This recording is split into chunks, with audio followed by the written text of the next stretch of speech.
তার মানে মুহাম্মদ কবি হতে পারে, কবি ছাড়া মুহাম্মদ এত সুন্দর তেলাওয়াত করতে পারে না। মনে মনে ওমর ভাবতেছে এটা মুহাম্মদ মনে হয় বানানো কোনো কথা বলে, এটা কবি, তিনি কবি, তার কবিতা রচনা করতেছেন, আমার কাছে শুনতে জন্য মজা লাগছে। নাউজুবিল্লাহ পড়বেন না। এমন সময় আমার নবী 41 নাম্বার আয়াত তেলাওয়াত করতেছেন, ওমা হুয়া বিকাউলি শাইরিন কালিলাম মা তুমিনুন। এর অর্থ হলো এটা কোনো কবির কবিতা নয়। সুবহানাল্লাহ পড়বেন না। এটা মানে মিলে গেছে কথাটা। আপনি এমন সময় এটাকে মনে মনে ভাবতেছে এটা তো মুহাম্মাদের বানানো কোনো কবিতা হতে পারে, তার মানে মুহাম্মাদের বানানো কবিতা হলে মুহাম্মদ কবি, এটা ভাবতেছে। আর মুহাম্মদ এমন সময় 41 নম্বর আয়াত তেলাওয়াত করতেছেন সূরাতুল হাক্কার। অর্থ কি আয়াতের?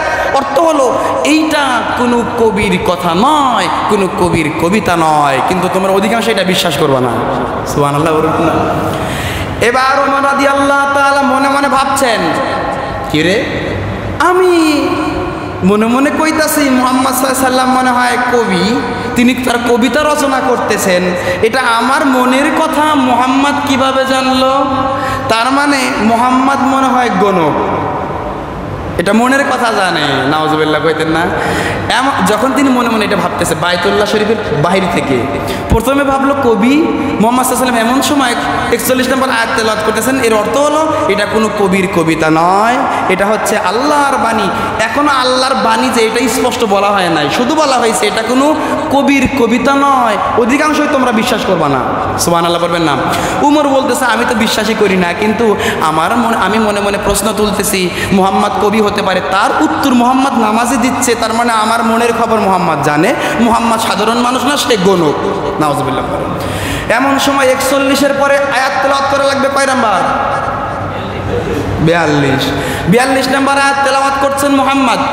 ওয়ালা বিকাউলি কাহিনিন কালিলাম মা তাযাক্কারুন। সুবহানাল্লাহ বলবেন না। এর অর্থ হলো এটা কোনো গণকের কথাও হতে পারে না, এটা প্রথমে আল্লাহর রাসূল তেলাওয়াত করলেন, অর্থ হলো কোনো কবির কবিতা নয়। এরপরে যখন ওমরের মনে দ্বিধা লাগলো, আমার কথাগুলো মনে হয় মুহাম্মদ জানে, এমন সময় আমার দয়ার নবী তেলাওয়াত করলেন, এর অর্থ হলো এটা কোনো গণকেরও কথা হতে পারে না, মনের কথা আমি মুহাম্মদও জানি না। সুবহানাল্লাহ বলবেন না। এবার ওমর বলতেছেন হায় হায়, আমার মনে মনে ভাবলাম মুহাম্মদ গণক, এর জবাবও মুহাম্মদ দিয়া দিল। এবার ওমর রাদিয়াল্লাহু তাআলা কাফের অবস্থায় মনে মনে নিজেকে প্রশ্ন করলেন, এটা যদি কোনো কবির কবিতা না হয়, এটা যদি কোনো গণকের কথা না হয়, তাহলে হোয়াট ইজ দিস, এটা কি? তার মনে প্রশ্ন। এবার বলেন 42-এর পরে কি আয়াত তেলাওয়াত করবে? 43 সূরা হাক্কার 43 নম্বরে এবার পড়ছেন নবীজি নামাজের মধ্যে পড়ছেন তানজিলুম মির রাব্বিল আলামিন।